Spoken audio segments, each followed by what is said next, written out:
Voting rights advocates across the United States on Monday responded with alarm to Republicans introducing what its backers called the most conservative election integrity bill to be seriously considered in the U.S. House of Representatives in decades. Dubbed the Big Lie Bill by critics, the American Confidence in Elections (AC) Act is spearheaded by Committee on House Administration Chair Brian Steil, Republican Wisconsin, and includes nearly 50 standalone bills from the chamber's GOP members. The Declaration for American Democracy, DFAD, a coalition of over 260 groups, said in a statement it was deeply concerned about the bill, warning that the benign-sounding name of this legislation cloaks an extremist, anti-voter effort to increase the role of megadonors in our elections and encourage deliberate barriers to make it harder for eligible voters to cast their ballot. This bill would amplify the influence of corporations and billionaires by raising contribution limits and reducing reporting and transparency requirements, opening the floodgates to even more secret money in our elections, DFAD said. Increasing the role of big money donors in our politics prevents Congress from taking action on the issues that matter most to Americans, such as health care, reproductive rights, gun safety, and the environment. The ACE Act would disenfranchise millions of voters by encouraging restrictive anti-voter policies that have a disproportionate impact on Black, Indigenous, young, and new American voters, the coalition continued, stressing that widespread U.S. voter fraud doesn't exist.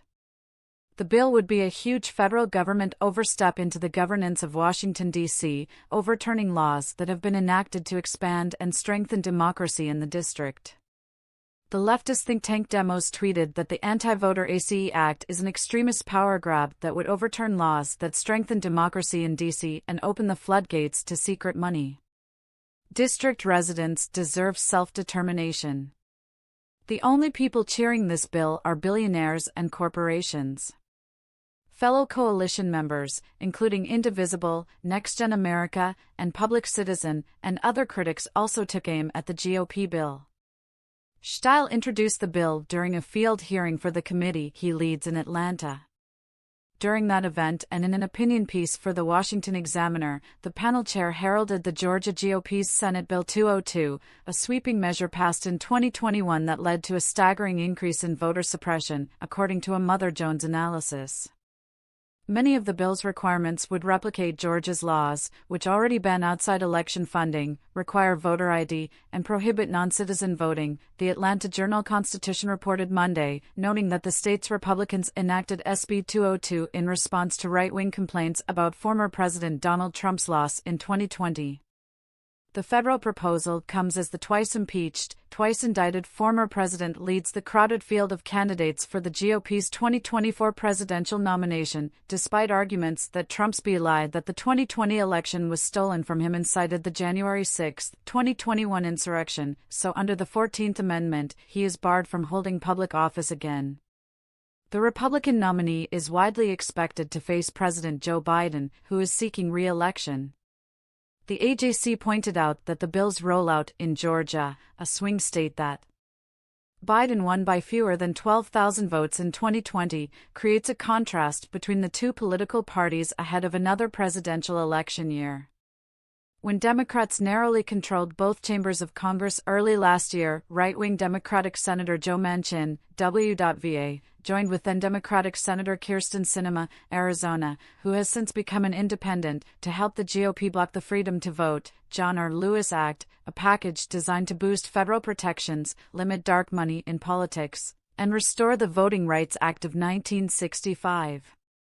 Now, the Republicans have a divided majority in the House, while Democrats still have a slim advantage in the Senate, making it highly unlikely that any election-related legislation will make it to Biden's desk for the rest of this congressional session. Still, opponents of the ACE Act urged federal lawmakers to come out against it. Congress must reject these efforts to disenfranchise voters and worsen the problem of big money in politics, DFAD said. To truly increase confidence in our elections, Congress should pass popular, common-sense reforms like those in the Freedom to Vote Act in order to reduce the influence of big money out of politics, ensure our freedom to vote, and guarantee that congressional districts are drawn to give fair representation for all.